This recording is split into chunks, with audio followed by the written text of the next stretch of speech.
Hey, folks, coming up on Roland Martin Unfiltered for Tuesday, January 15, 2019. Today's the 90th birthday of Reverend Dr. Martin Luther King Jr.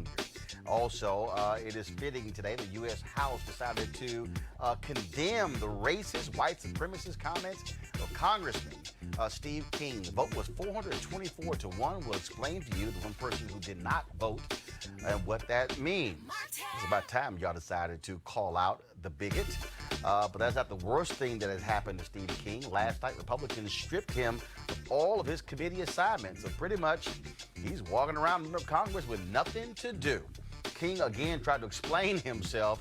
Yeah, it was pretty much another parody. Also, NBC News tells its reporters, anchors, and contributors not to call Steve King's comments racist.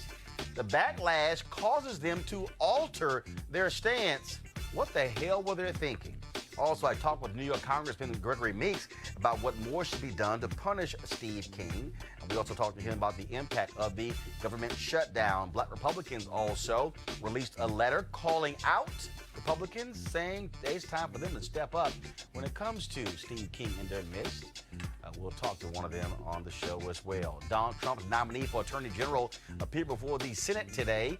New Jersey Senator Cory Booker pinned him down on the issue of criminal justice. We will show you that conversation, and also most of the confirmation hearing centered on protecting Robert Mueller.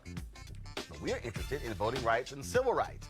We'll have Maisha Brayton of the Lawyers Committee for Civil Rights Under Law tell us why the Senate should not confirm Barr as the next Attorney General. Also, folks, news out of Chicago regarding the sentencing for a convicted murderer of the cop who killed Chicago police officer, former cop Jason Van Dyke, who killed Laquan McDonald. Why is the prosecutor trying to keep his sentence somewhat short? It's time to bring the funk on Roland Martin Unfiltered. Let's go. He's got it. Whatever the biz, he's on it. Whatever it is, he's got the scoop, the fact, the find. And when it breaks, he's right on time and it's rolling. Best believe he's knowing. Putting it down from sports to news to politics. With entertainment just for kicks, he's rolling. It's on go, y'all. It's Roland Martin, rolling with Roland now. He's funky, he's fresh, he's real, the best, you know he's Roland Martin now.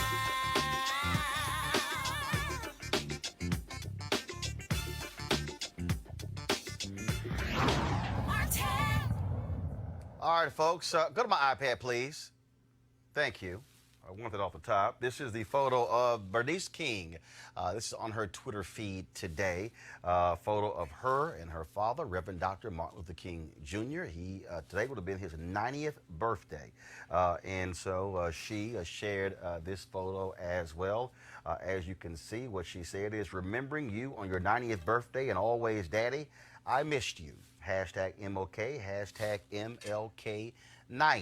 And of course, the nation will celebrate Dr. King's birthday for a federal holiday taking place on this coming Monday. Now, of course, it also was fitting on the 90th birthday of Reverend Dr. Martin Luther King Jr. that the United States House would take action against a bigot, a racist in their midst. That's right. Late this afternoon, the House of Representatives voted 424 to 1 to condemn Iowa Republican Congressman Steve King for making racist comments in an interview with the New York Times last week.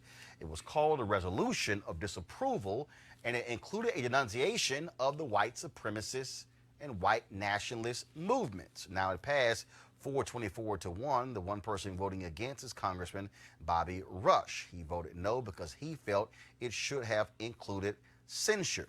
This follows last night, of course, where Kevin McCarthy, the Republican leader in the House, had a meeting with Steve King, and where he later said that the House Steering Committee, the Republican Steering Committee, voted unanimously to strip Steve King of all of his committee assignments, seriously reducing his power and his ability to raise money for his reelection, but also it impacts his home district. Now, Congressman King longtime racist and xenophobe whose comments about white supremacy, white nationalism, and Western civilization finally caught up with him. This is a guy who has been saying these things for a long time, but all of a sudden now Republicans are taking action.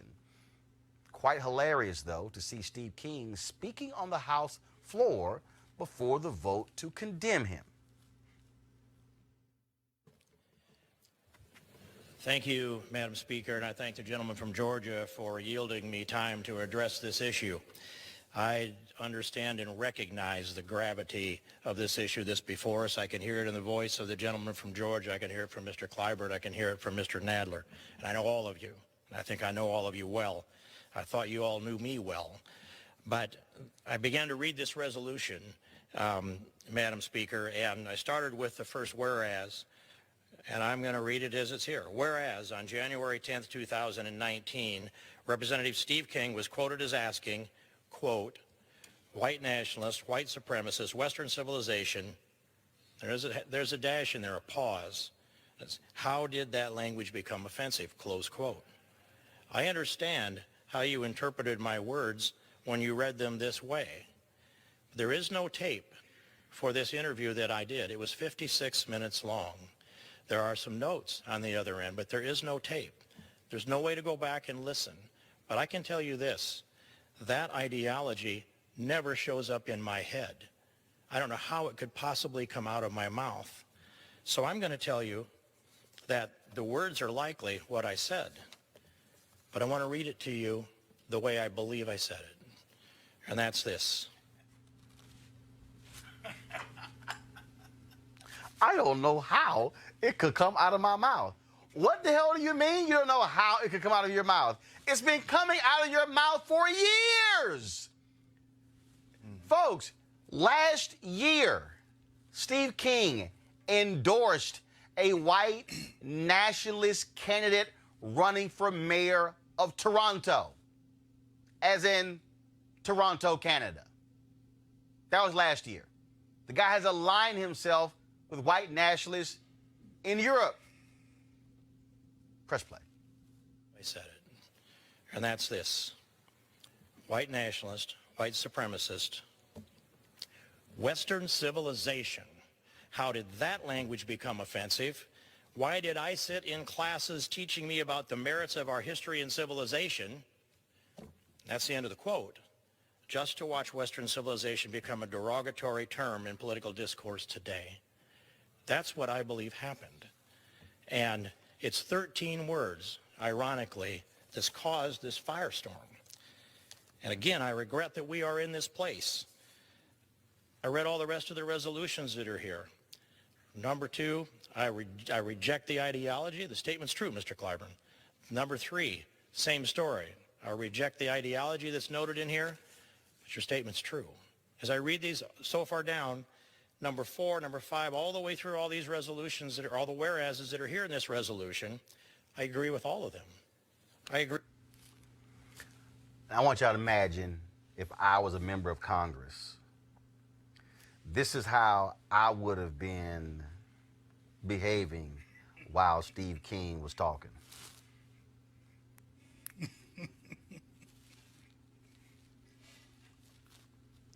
He done? Oh, he not done? Okay. Y'all let me know when he done. Because all y'all hearing right now is a bunch of BS. Go ahead, press play.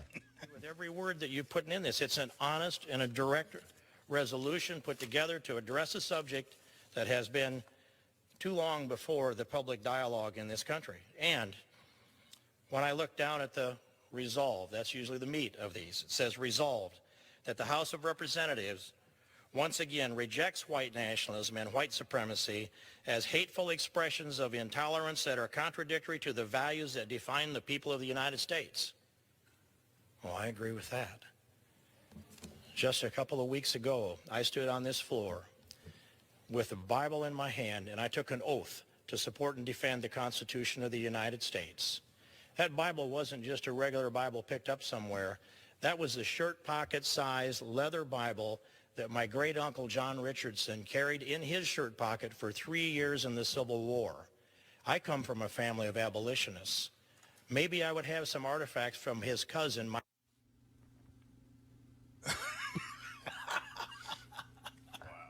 Abolitionist. I come from a family of abolitionists.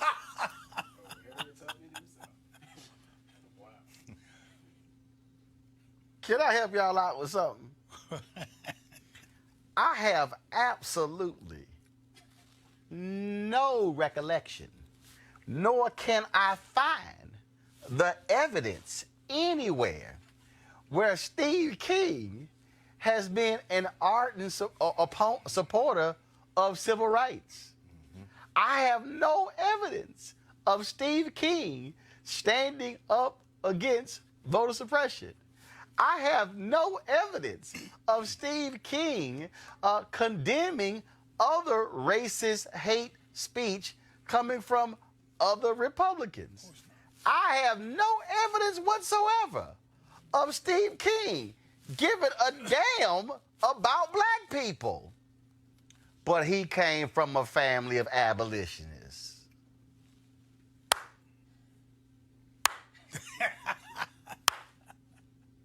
Press play. Been killed in that conflict. This means something to me.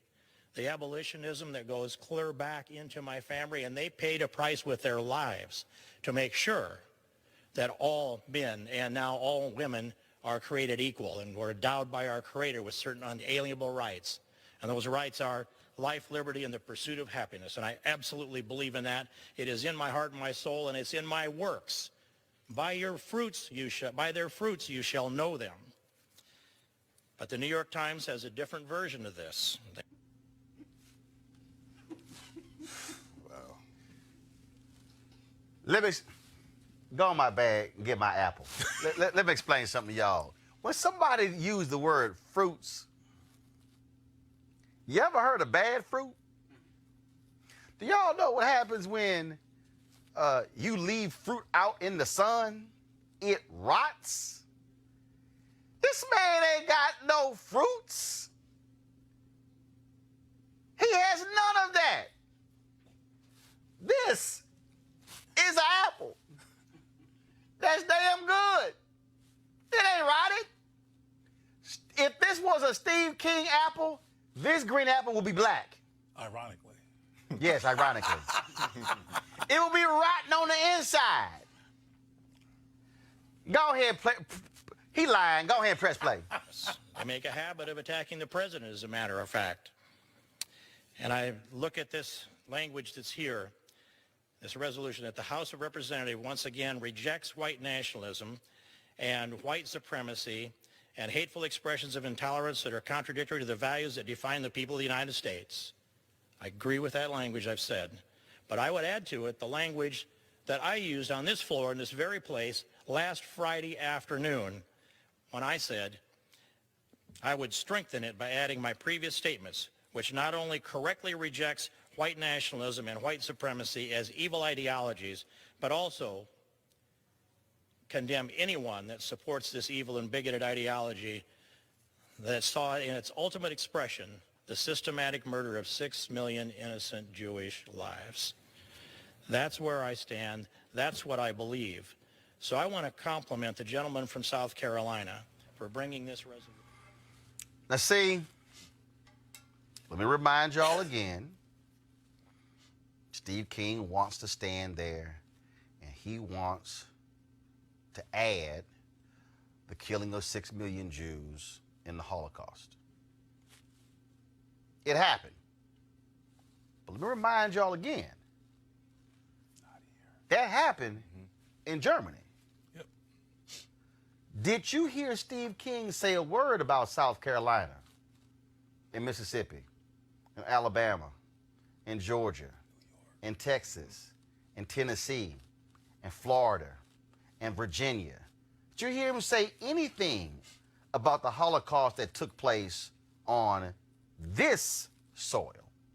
Did you hear Steve King talk about the Holocaust that continued after slavery?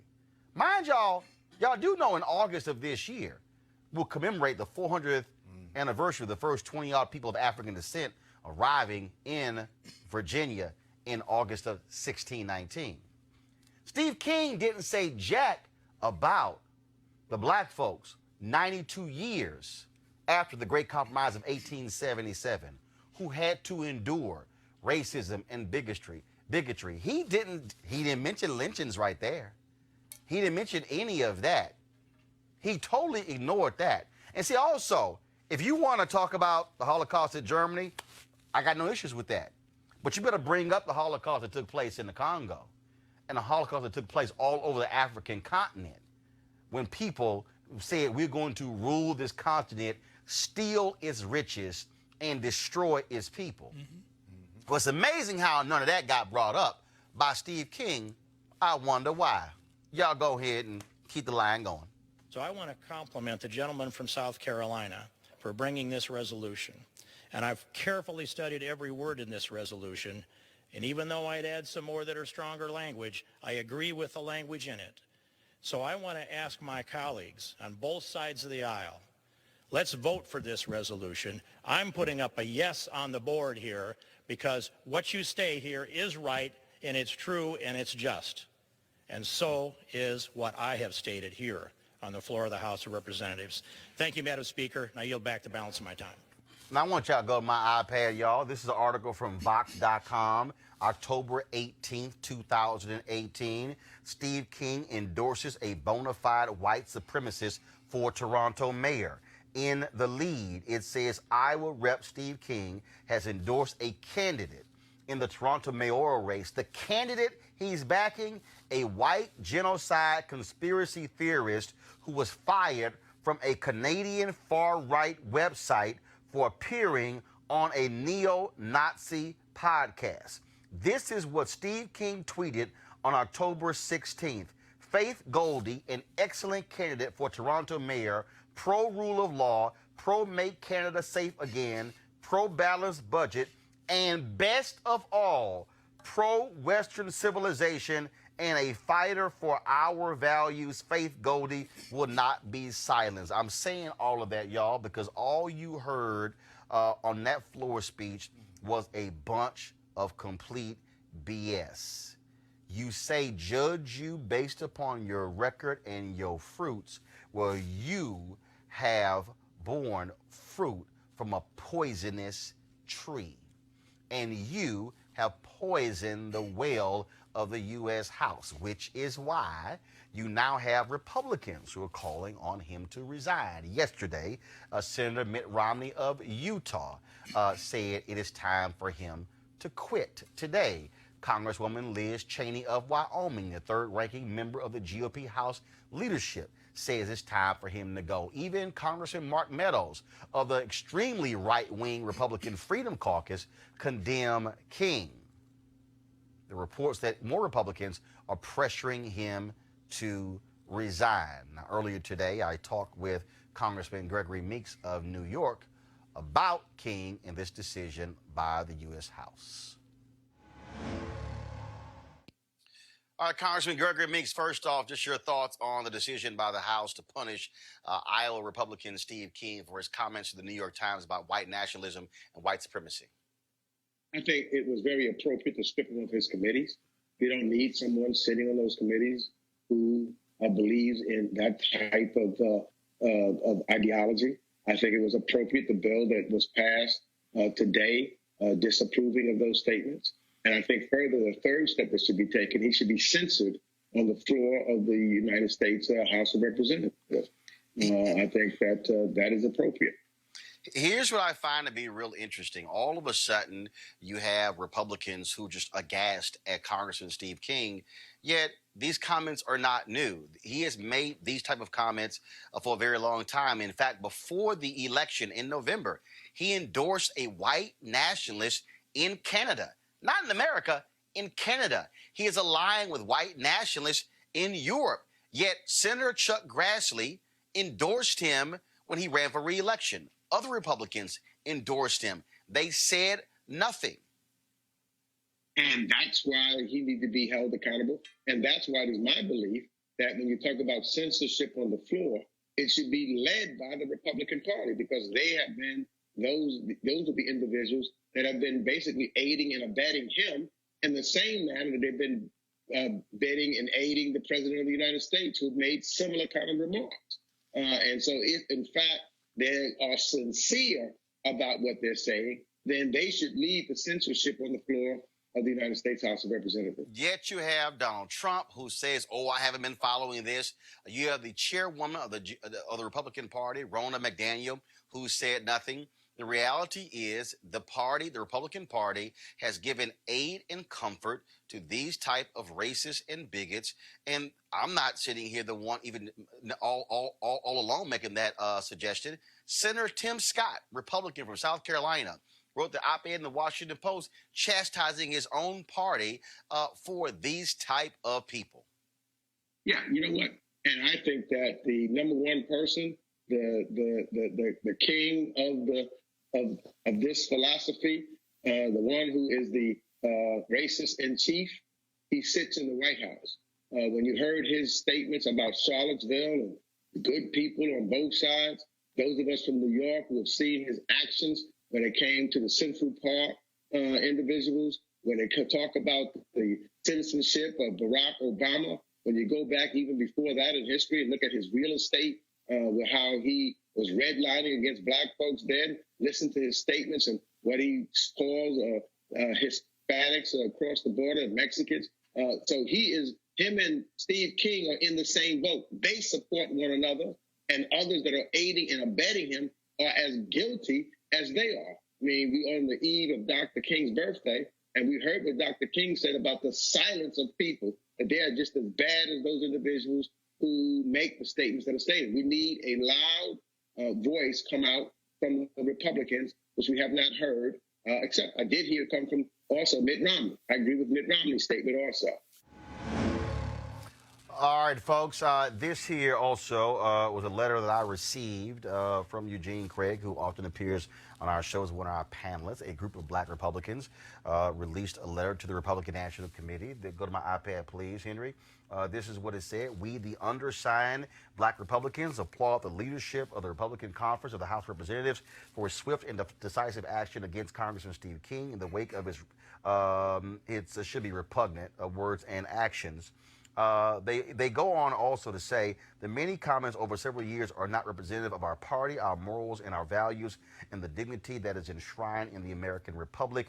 We are a diverse nation. We are a nation of many races, religions, and cultures. The Republican Party was founded on the basis of an idea that all men are free and all men are created equal in the eyes of our divine creator. As I said, we go down here. Let me go down further. I'm trying to pull here so you can see all the folks who signed this letter. Having some issues here, but again, you have, let's see here, I'm gonna go to this email here, Eugene Craig, you have Shannon Wright, Brandon Cooper, a number of folks, Sean Jackson out of Florida, Malik Boyd, we have Nick Buford, and some others, Chris Metzler, Gianno Caldwell as well. And so let's talk about with our panel, Malik Abdul, Republican Communications Consultant, also Malik Boyd, CEO, Dushuri CBD Products, and Dr. Cleo Monago, Social Political Analyst and Activist. All right, folks.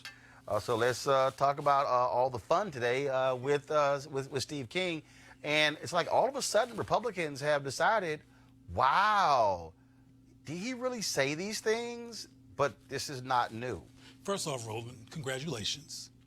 Very sincerely, because I believe that you are a part of this movement toward this unusual illumination of white supremacy as a problem. Because if you look at the whole media landscape, with the kind of depth and laser beam focus that you had on deconstructing this issue, it was not happening in the media.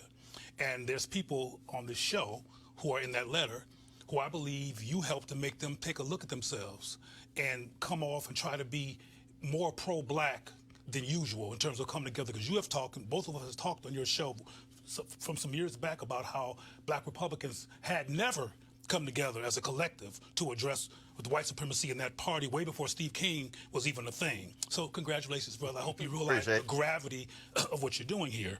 But I also, at the risk of sounding cynical, have to say that I believe that the Republicans have stepped out against him thinking strategically around upcoming elections and doing a bunch of CYA stuff. Because I want to reiterate that Steve King has not been operating in the dark. He's been operating in the light. as a white supremacist, and they haven't not said anything. Again, I think it's because of the likes of yourself and maybe a few others that this has come to light. And also, I want to say, which you kind of already said, that Steve looked like a schizophrenic fool during that talk that he had, and he was just CYA and hoping that he wouldn't get the guillotine at the end of his talk, and he got the guillotine anyway, but it's the CYA move. Only 20 folks have been censured, and so he's trying to avoid that. Should that happen? Should that be the next step?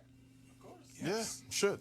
Yes. Yeah, I mean, I'm happy to see what the from Kevin McCarthy to Liz Cheney to Tim Scott. Tim Scott actually started this. If you think about it, Tim Scott actually started this, and unfortunately for Tim Scott, it's a blessing and a curse because he's in a position where he's kind of the Barack Obama in the sense of the Republican Party, is that he has to answer for everything that the Republican Party does. No, take it back. He's not the Barack Obama of the Republican Party. No. He's not the Barack Obama of the Republican Party because Barack Obama was president. No, actually, he doesn't have to answer to everything. But he's always asked about it. But because here's why. The Republican Party is the same party that basically screwed Michael Steele when he was chairman of the Republican Party. I mean, yeah, sure. When they basically told Michael Steele, know your place, and your place is to sit down and shut up and put you as a figurehead. But it's not even he has to answer to this.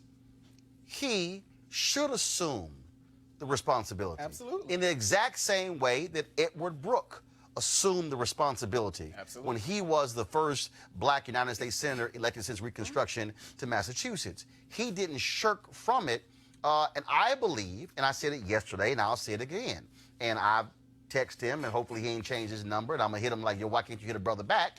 Because Senator Kamala Harris and Senator Cory Booker, they know how to text me back. I don't know what's up, Senator Tim Scott. But the thing there is, he should, if you're the only black United States senator who is Republican, you should say, oh, I'm going to be even more forceful, Republican Party. I'm going to call you out in every instance because this is also my party. And this, to me, is what he should be doing. So I don't think it's a curse. But Roland, I believe it is a blessing. One of the reasons why many black people, and this is based on conversation, not just some kind of projection, join the Republican Party is to back off from issues of race and to talk more about economics, bootstraps, etc., and not focus on race like the Democratic Party does. And so the idea of talking about race confuses their agenda in terms of why they make that join. Even though race and economics go together. They do. Go ahead. Well, you being So logical. I hear you on that, but I'm going to talk about race as a black man, period. So, yes, we can talk about economics, but race and economics go together, and the policies have shown that they have been racial and have basically focused on pushing us down. And we got to be honest about that. Tim Scott. So for the folks at home, is this a different Malik Boyd or is that you? No, it's me. I know that. I'm just saying. I'm just saying.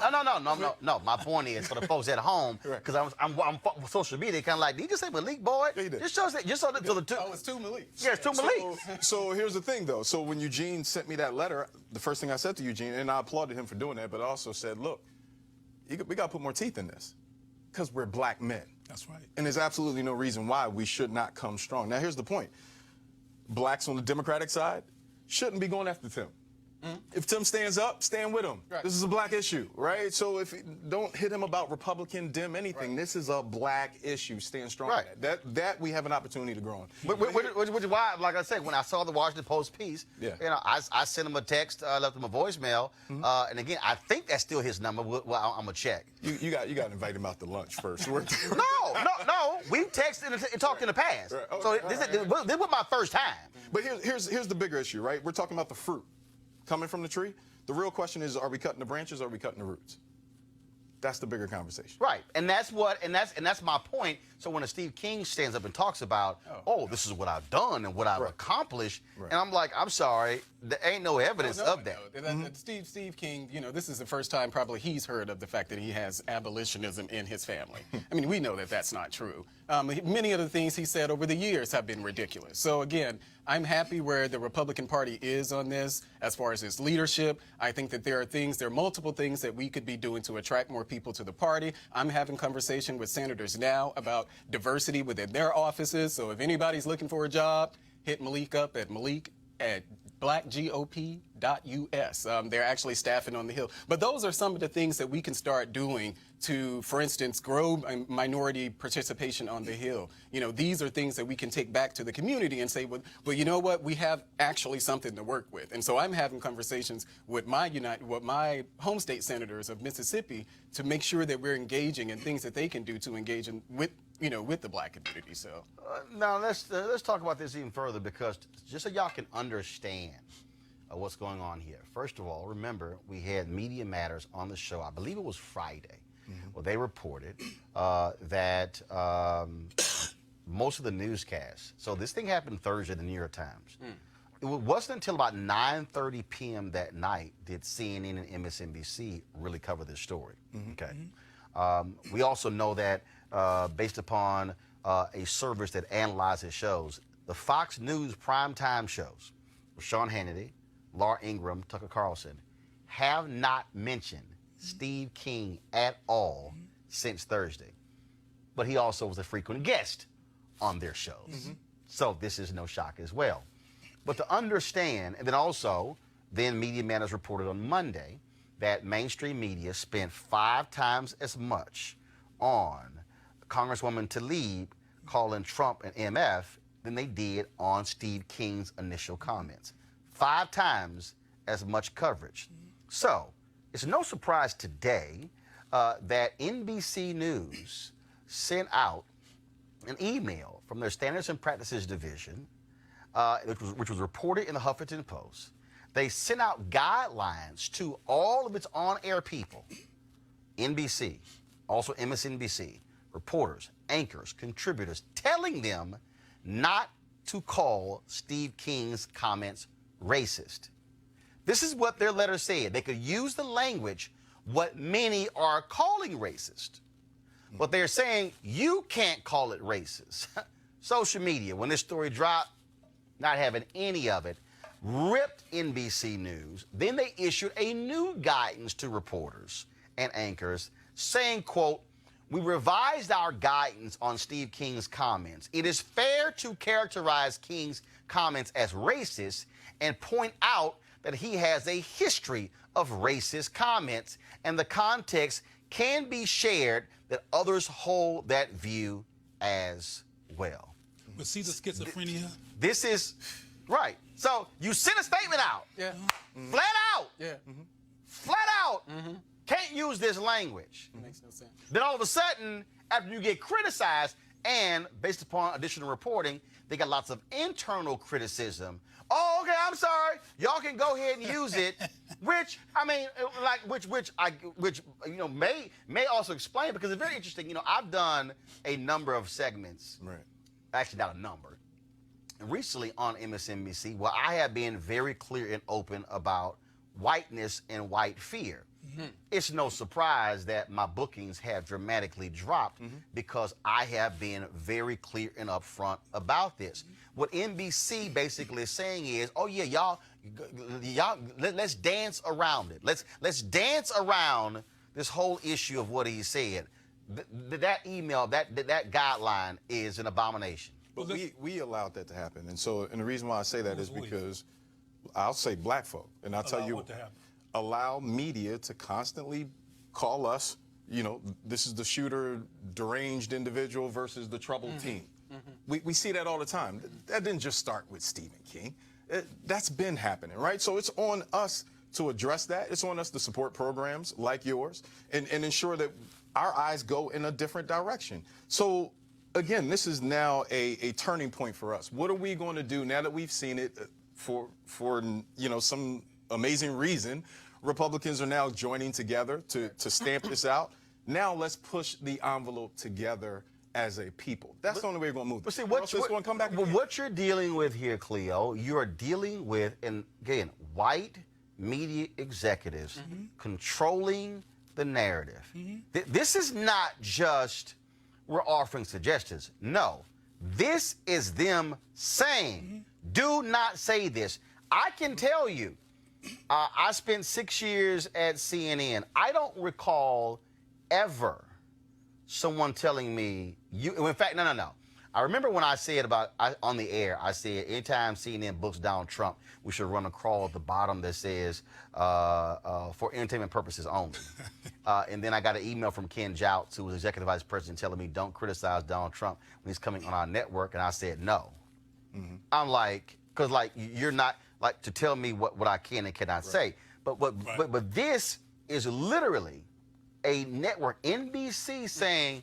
No. Don't say that. Don't you dare. Yeah. You can't call it that. You can say, others are saying that's complete BS. Go ahead. Well, the media, as we all know, I'm talking about so-called mainstream, which is code for white, media is very, very powerful. And because it's very, very powerful and it hypnotizes people, I think we need to be crystal clear about the white supremacist elephant in the room. The bottom line is that NBC, CNN, ABC, everybody else is in cahoots with the white supremacy agenda, which is why they are careful and schizophrenic and strategic around what people can say, but then when it gets exposed, they change back. Like I said on one of your shows, and more than one previously, there's racists who are shamed by being called racist, who will act like they're not racist because they want to be shamed, who are racist. So I just want to reiterate to the audience that when you watch that, they used to say back in the day, ABC stands for all but Caucasians or something. NBC was nothing but Caucasians. And CNN was a Caucasian news network. And they had all kinds of ways of using that C for Caucasian and all of these different, well, it's real. And we just saw evidence. But I have to close with this, because I got in trouble for saying this once. I think even on your show, me and Lauren Burke were talking. Trump is the gift that keeps on giving. The culture that has arisen as a result of his being in the White House, because I can't even imagine before him getting into the White House, there had been an explicit conversation on the congressional floor about white supremacy being a problem. I don't think it's ever happened before. Am I right or wrong? Well, it may have come up during the civil rights movement, but not to the extent that you had this conversation here. And again, Malik, go ahead. Yeah, and I kind of disagree with that. I don't think that this is because of Donald Trump. It is. It is. This is not because of Donald Trump. It is. Because before Donald Trump, there was the Tea Party. And so before the Tea Party, there probably was some element. No. You had the Tea Party. You had the Tea Party. You had conversations. You had discussions. And racism, showing up to rallies. Not white supremacy. But you literally have never had in modern a president sending out a tweet praising a Pat Buchanan column, which in itself was a white supremacist column. Dude, you haven't had that. You haven't had a president standing there and say no. Yeah. But you haven't. I'm talking about. Look, I only been on this earth 50 years. You ain't had a president say after Charlottesville, good folks on both sides. I mean, you have not had a president who literally had a speechwriter. I'm talking about modern times. A speechwriter who shared a panel with a white supremacist and tried to hide it. His top advisor, Stephen Miller. This man here was the hero of white supremacist Richard Spencer. So this is not normal. No, the number of people who have been fired, who got into the administration, then who got fired when he got exposed for racist writings and comments. We haven't seen this in a long time. That's all Trump. Go ahead. But one more thing. No, go ahead. No. Official point. That right there is I absolutely agree with. But my point is that this idea of racism, whether it's white racism or white supremacy, I don't really draw a big distinction between the two of them. No, but we've had these elements. Yes. No. We've had white supremacy and racism, but it went frankly underground. It was overt. We have not. It was covert. We have not had this very much overt, I don't give a damn. Doc, the day after the election, you had white kids walking up to Latino kids saying, y'all going back home. Right. Bruh, we have not seen that. That is Trump. But go ahead, Malik. So it's less about, I hear the Trump thing, and I think, he becomes a platform by which that travels. Brookings Institute talks about 2040, right, with whites being a permanent minority. 2043. When that happens, you're talking about survival now, So you have a race saying we need to survive. That's a different conversation. Oh, no, it's the one I've been having, but they're saying it right now. They ain't waiting to 2043. Oh, I agree Their with fear is right now because their fear is what we might do to them based on what they did to us. Absolutely. So listen, you could take Trump out and put Big Bird. Yep. It was going to happen because of the circumstance and what's occurring. Now, African Americans have to be careful because everything that's going on right now, we are slowly dwindling as well. Our net family income has not raised since 2000. No, I got you. Right? So everybody's talking about survival. The question is, what are we going to do about it? We can tweet about it. We can do Facebook, but we better organize. Yeah, but the thing for me, and this is, first of all of this is connected. Agreed. All this is connected. Steve King is connected to Barr and the Attorney General. It's connected to the U.S. Census decision in terms of what they want to put on there. Good question. What you just said, which I've been talking about since 2009, all of these things are connected. They are connected to white supremacy. Right. Agreed. They are connected to we trying to hold on to power. Trying to alter or add the citizenship question, the 2020 census, is designed because of 2043. Absolutely. Putting these young white hardcore conservatives on the federal bench is all tied to white supremacy, to maintaining power. When you begin to look, so all of these things we're talking about, they're all connected. Yeah. They're all, and what I'm saying is, the Republican Party, as Congressman Meeks said, is going to have to deal with the reality of their voter suppression, of all of these different things, because they're all feeding into the same trough. Right. And that trough is, oh my God, we losing power. We see what's about to happen. And we've been ignoring them black people. We've been ignoring Latinos. And damn it, the numbers are growing. And the reality is, and the reason they're trying to rush right now with Steve King is because their deal is, the problem here is, he ain't covert. Right. He's overt. Right. And it's like we got to somehow we got to just put you in a cocoon, and it's like, no, baby, if you're gonna deal with Steve King, it's a bunch of other people a bunch of others, you right. got to deal with. All right, folks, I want to talk about what happened today on Capitol Hill, of course, the whole issue of the hearings for the Attorney General who Donald Trump is recommending take the place of Jeff Sessions. Of course, William Barr, who served under President Bush, has been nominated to be the next Attorney General of the United States. He served as AG for 2 years in the first Bush administration, President George H.W. Bush. Lots of questions today with regards to Bob Mueller and his probe, but also the issue of criminal justice came up. And here was Senator Cory Booker of New Jersey.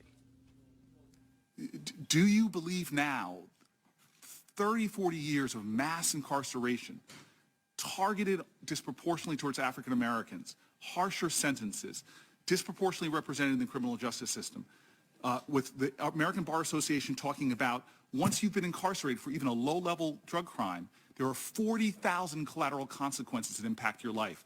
Jobs, Pell Grants, loans from banks. Do you think, just yes or no, that this system of mass incarceration has disproportionately benefited African American communities? Yes or no, sir?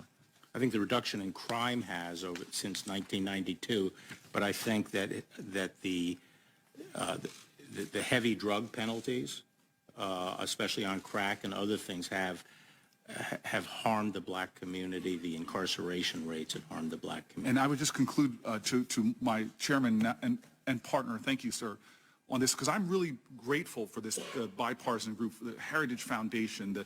I've spoken at the AEI conference, just found such great partnership, but I worry about the highest law enforcement officer in the land and some of the language I still hear you using that goes against the data, and that you're going to be expected to oversee a justice system that you and I both know needs the faith and confidence of communities, that has dramatically lost that confidence because of implicit racial bias. And the DOJ, and I'll give you a chance to respond, the DOJ itself has said, mandated implicit racial bias training, and I hope that's something that you will agree to do. But this is the thing I'll conclude on, is that we live on a planet Earth where you can tell the most about a nation by who they incarcerate. In Turkey, they incarcerate journalists. Thank God we don't do that here, even though they've been called the enemy of the people. In Russia, they incarcerate political opponents. I'm glad we don't do that, even though with chance of lock her up.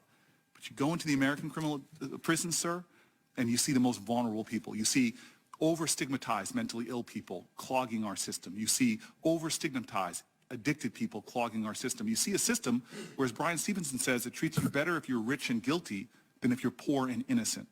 And you see disproportionately, overwhelmingly for drug crimes, African Americans and Latinos being incarcerated. The importance of your job, and I'll ask you this last question, because you haven't met with me yet, you've given that courtesy to others. Would you please meet with me in my office so you and I can have a heart-to-heart on the urgency, the cancer on the soul of our country's criminal justice system is the disproportionate impact of that system on those vulnerable communities, including women, over 80% of whom the women we incarcerate are survivors of sexual trauma. Can you and I sit down and have a longer conversation than these 10 minutes will allow on this issue? I'd very much welcome that, Senator. All right, then. Well, let's talk about it with Maisha Brayton, Director of the Criminal Justice Division, Lawyers Committee for Civil Rights Under Law. Maisha, we're already hearing Democrats who are saying, look, this guy is experienced, he's professional, he's great, he's going to make a great AG. But the Lawyers Committee believes he should not be confirmed. Why? There are very serious problems with Mr. Barr's record, and I really don't think that any of the senators today took the time to really dig into his record. There are more than enough statements out of his own mouth, out of his own pen, where he has made clear that he believes there are two choices in criminal justice. Either you build more prisons or you have more crimes. And that is not the type of person that we need leading the Department of Justice.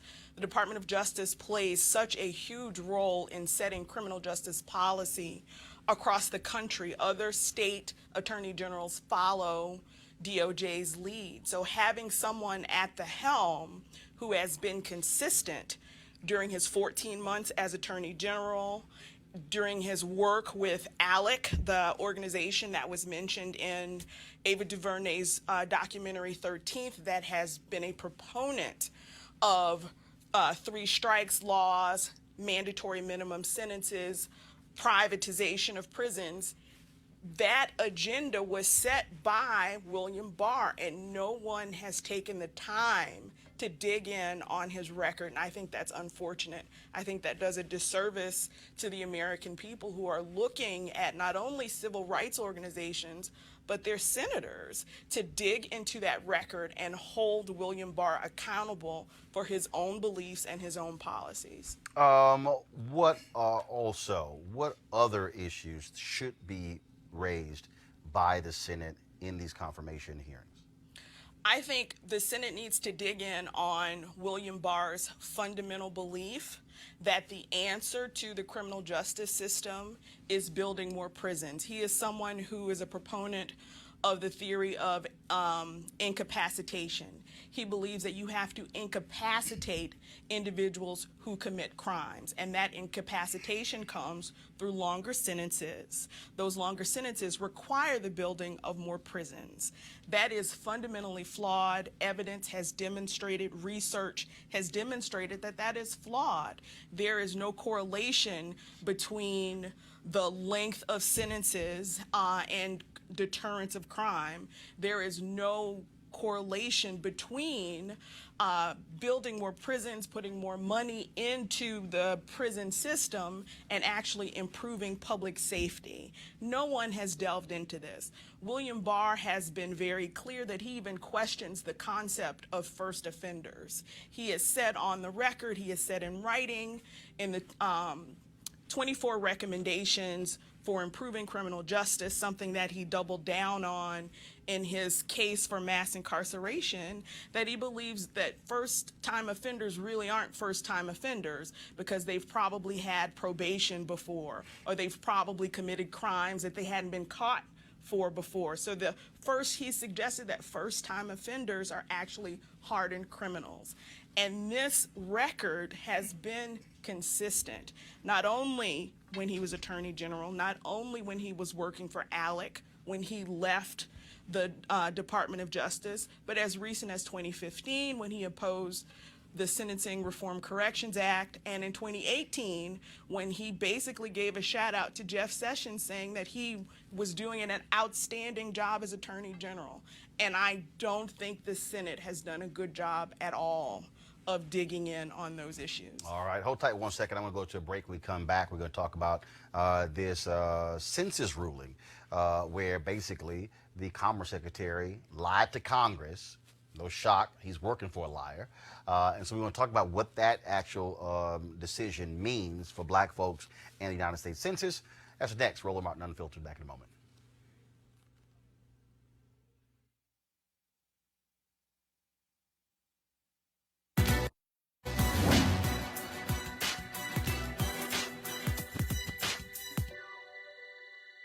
The great are those who in their lives fought for life. Educator Stephen Henderson.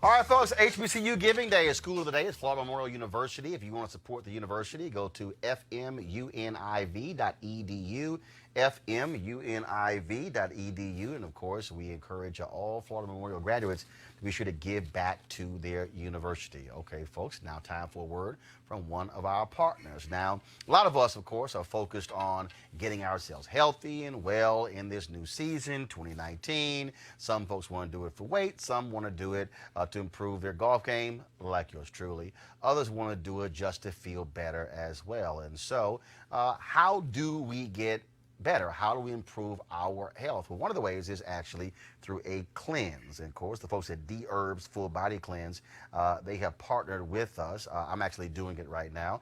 This is the third time I've done one of their cleanses. And you look at all the abuse that we do to our bodies, the food that we eat, processed food, fried foods, all of that. What this does is literally clean your system. All that toxic buildup that drags you down, that also can be dangerous for you later. This helps you feel better, also gives you more energy as well. Now, if you want to lose some of those stubborn pounds, you can do so through the full body cleanse. And so what I want you to do is go to dherbs.com, and use the promo code Roland. Yes, ROLAND, for a discount when you check out. As I said, I started, last Monday, so this is day 9 of the cleanse. Down 12 pounds, but certainly it's all raw vegetables and fruits as well. And nuts. And so you can't have dairy, can't have meat, can't have all those things because it's literally cleansing your system. So we want you to go to dherbs.com and use the promo code Roland, or you can call 1-866-4-DHERBS, 1-866-4-DHERBS. And I don't know why they didn't do this here to the folks in control room. Do me a favor, because you know folks sitting walking around trying to punch these numbers in. 1-866-4-343 7, take the number down, 2, y'all got it? You taking it down, Cleo? What the hell are you writing? I'm writing my mother. No, I am. Oh, my goodness. Anyway, 866-4-DHERBS. Promo code is Roland. Also tomorrow, I'll be talking with Dr.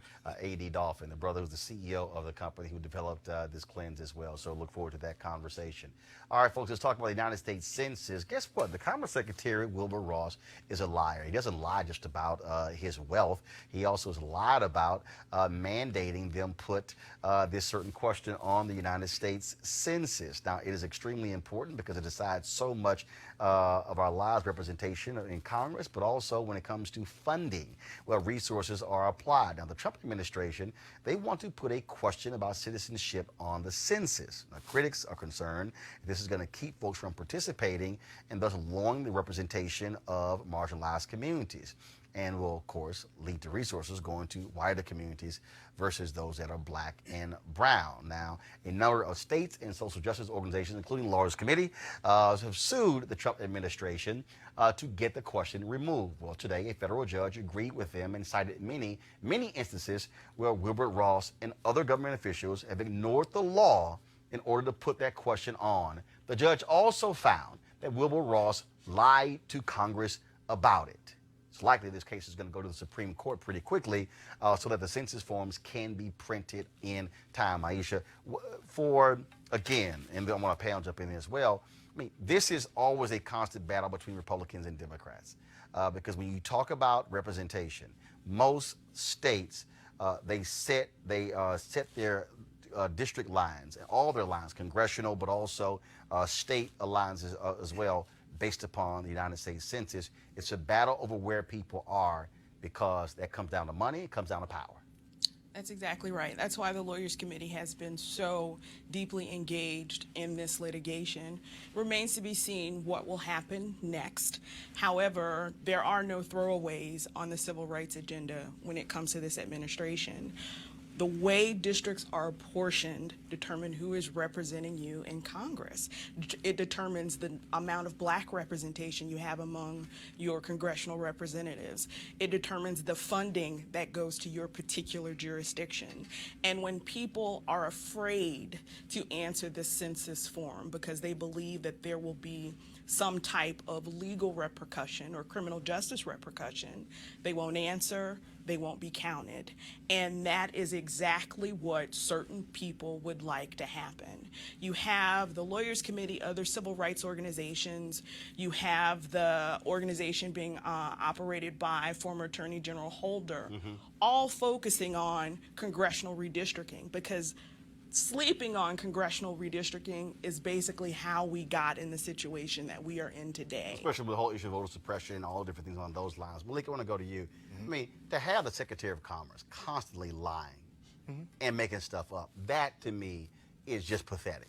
Well, the good thing is we had a judge that basically gave him the Medea slap down. Right? Stop going in my purse. All right. So he has that public embarrassment, but there's a two-pronged approach. Maisha talked about, the fact that we have to be aware and make sure that individuals are comfortable with filling out the application. The other part is all politics are local. That redistricting is closed-door conversations that happen depending on who's in charge at that time. And so we've got to be clear that we're handling the local politics as well as we're talking about this. Yeah, but Malik, the local politics are a result of the census. I'm gonna tell you, in Texas, normally when it comes to redistricting, it happens every 10 years around the census. What happened is when Republicans took control of the Texas legislature, it was Tom. He was had a cockroach business. He had an exterminating business. Tom DeLay. Tom DeLay said, "Oh no, hell no, we can take advantage of power right now." They changed redistricting in mid-year. They didn't wait for the next 10 years. They didn't wait for the 10 years. They said, no, we're going to change it now. So then what happens is, if you're able to gerrymander the seats, the lines, hell, you can control what happens in the next 10 years because we control the process. So let's take a look at PA, right? So you explained Texas. PA, it happened, but we also saw Dems and Republicans agree to the nonsense. So I mean, it's not a party thing. Yeah, which is why I firmly believe the drawing of lines should be taken out of the hands of legislature and independent commissions. But what do you have right now in Michigan? You have Republicans who are trying to stop what the voters voted on. They're like, no, we're going to change what y'all did. Malik, then Cleo. Yeah, well, to your last point about the voters changing, I said on this show before that this is the same thing that happened in D.C., where the D.C. Council actually overturned the wage tip initiative here in D.C. Right. So these type of things do happen, As far as the, what's going on with Wilbur, I'm not sure what his motivation is. Lying. Oh, well, and trying to get the question on the census. Yeah, that's the motivation. Yeah, but he may have. But we also, we also have to acknowledge that the judge also said that he didn't find any discriminatory intent in what he was doing. His ass still lying. Cleo. People often are blinded by white agendas, don't find intent. Just like when there's a cop that kills somebody black, his attorney keeps saying that wasn't the intent. Which works when a cop kills a black person. One of the things their defender says is that wasn't the intent. So my point is that I'm not really impressed with the terminology about what somebody's intent is or is not. I watch what their behavior explains. Well, I want to show you some behavior that's very easy to explain. This took place over the weekend in Asheville, Lamar, North Carolina. A 51-year-old white man punched an 11-year-old black girl. This was being filmed. Look at this video.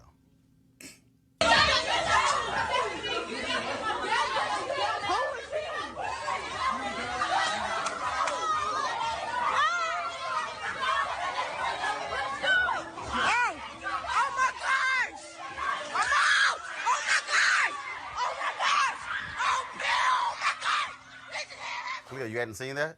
No, I had not seen that. The man was identified as David Stephen Bell, was later arrested and charged with assault on a female under 12 years old and assault on a female. And he was released hours later after posting bail. Police are investigating Bell. He could face up to 445 days in jail for the misdemeanor charges. These were just, it's like you decide to wade in the center of these young women and just cold cock a 12-year-old girl. Well, I gotta say, I saw the video. I gotta say one more time that we should be thinking all spiritual sources for this, because I used to work in law enforcement in Los Angeles. That's not new behavior, Roland. Right. No. That people have been smacking black kids and black people all over the place, but it was their word against theirs because people talked about intent, that good old word again, and the white person who smacked somebody got off. Maish, you want to make a comment? Yes, I think that this is an example of something that is happening repeatedly. Black girls are not allowed to be girls. They're not seen as girls.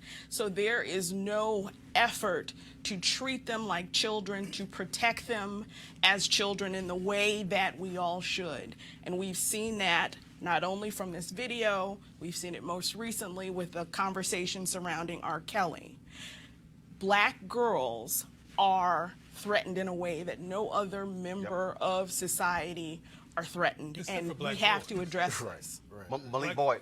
So as a father of two girls, I look at that and I go, Roland, I'd have missed the show today because I'd have still been locked up, point blank. And it becomes a clarion call to the men in the community, to your point, Maisha. We need to cover everybody. That's right. Black girls, black boys, the whole nine. At no point should any male swing on a female at any age, grandmom, aunt, auntie, whatever, it doesn't matter. More importantly, the question is going to become, yes, we're going to go through this prosecutorial scenario, but what do we do as a community, especially that community, to protect those girls and that community moving forward? I'm just saying, I do recall when I was a teenager, I went shopping with my parents. It was my mom, my dad, and it was just me, just the three of us. Brothers and sisters were at home. And there was a grocery store, Kroger, and there was a drugstore right next door. And I was coming from the drugstore. My parents were in the grocery store. And so as I was walking to go into the grocery store, I heard two white guys say, "We should go get that nigga." And I was like, what the hell? Yeah. So I, go inside. And so my parents were like in the meat section. And so I tell my dad and my mom what happened. My dad's like, say what? Yeah.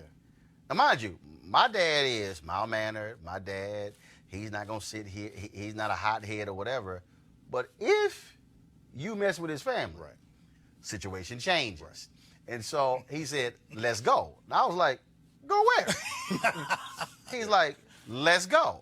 My mom was like, oh my God, Reginald's like, he said, damn it, I don't want to hear nothing. What are we talking about? He turned to me and said, let's go. And I was kind of like, well, I guess I ain't gonna be staying with mama, we gotta go. Yeah. So we walk out. And I'm sitting like, why the hell are we going? What are we doing? We walk into this drugstore. We're walking around, my dad see two white guys, that's them? No, they ain't them. Right. Then we go, he's like, is that them? I'm like, no, it's not them. So we two more. He's like, is that them? That's them. He walk up, he said, I need to talk to two of y'all. Yeah. Tell them what you just told me. Yeah. So I did. Yeah. These two white guys like, no. We were not talking to your son. We were talking about somebody else. And my dad's like, so what you're telling me is you didn't say about my son, let's go get that nigga. And the look on his face, the first of all, he scared the hell out of me. And they were like, no. He's like, okay, fine. We walked off. And I'm walking behind like, first of all, I ain't gonna never mess with this Negro because he crazy. Right. Like him crazy. Right. But that was one of those situations.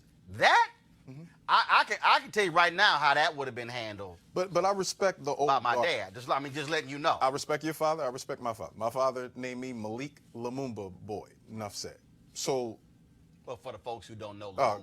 You want to do that? Patrice first Prime Lumumba, Minister of the El Congo, Haj Malik who helped him, just for some folk who have no clue who Lumumba Absolutely. is, And there's a lot who don't. who the United States helped kill because he chose to get guns from the communists because America wouldn't give them guns. He said we got to protect ourselves.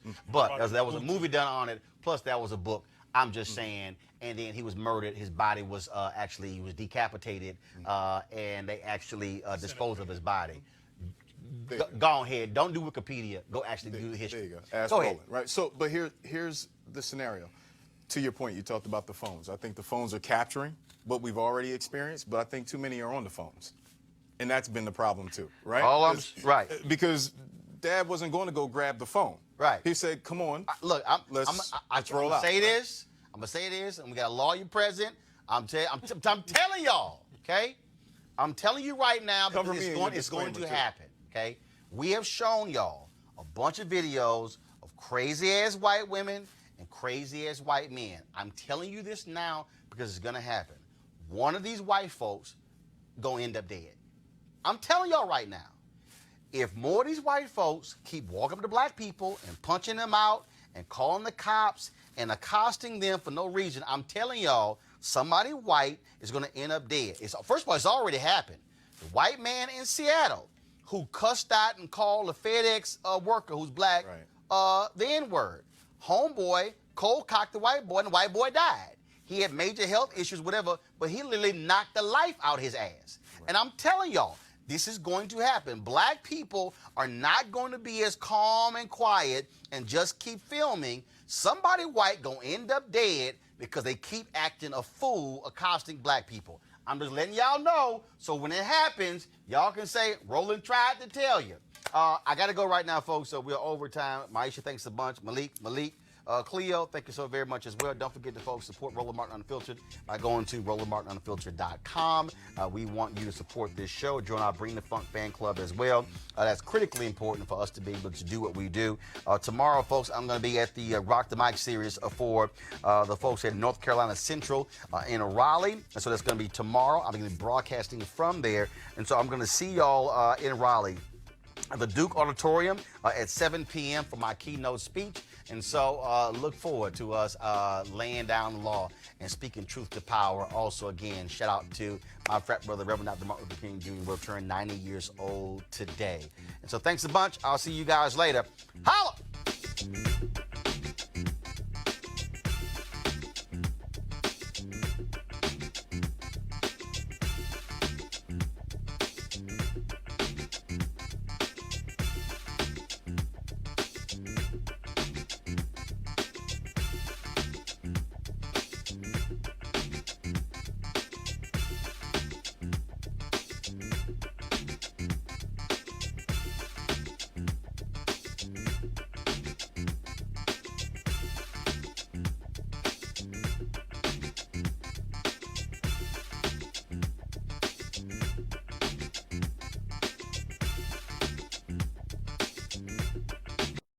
You want to support Roland Martin Unfiltered?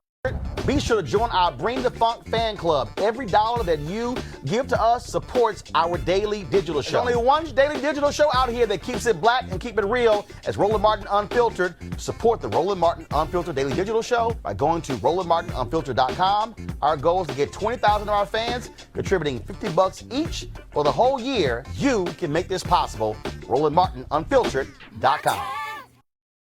Hey fam, want to check out Roland Martin Unfiltered, the blackest show on all of digital, cable, and broadcast. Check out our audio podcast. There's only one daily digital show out here that keeps it black and keep it real as Roland Martin Unfiltered. Press play. Martin. You want to check out Roland Martin Unfiltered? YouTube.com/Roland S. Martin. And subscribe to our YouTube channel. There's only one daily digital show out here that keeps it black and keep it real. It's Roland Martin Unfiltered. See that name right there? Roland Martin Unfiltered. Like, share, and subscribe to our YouTube channel. That's YouTube.com/Roland S. Martin. And don't forget to turn on your notifications so when we go live, you'll know it. Martin.